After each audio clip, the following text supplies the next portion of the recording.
This morning in Atlanta, former President Carter spoke up and spoke out against what he has seen emerging in some of the public protests against President Obama.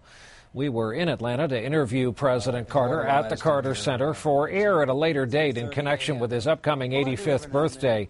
During the interview, we talked about what some see as a heightened climate of racial and other hate speech since the election of President Obama.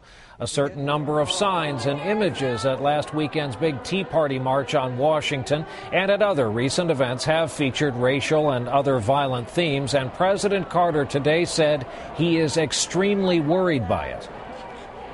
I think an overwhelming portion of the intensely demonstrated animosity toward President Barack Obama is based on the fact that he is a black man, that he's African American.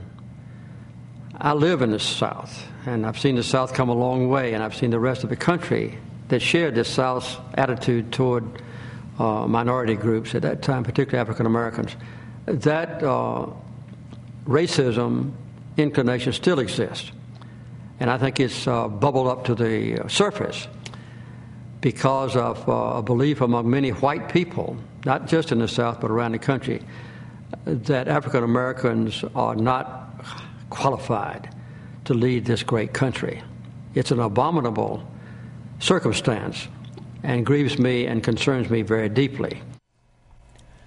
President Carter in Atlanta today. He went on to say that because of President Obama's personal qualities, he will be able to, quote, triumph over the racist attitude that is the basis for the negative environment that we see so vividly demonstrated in public affairs in recent days, end of quote.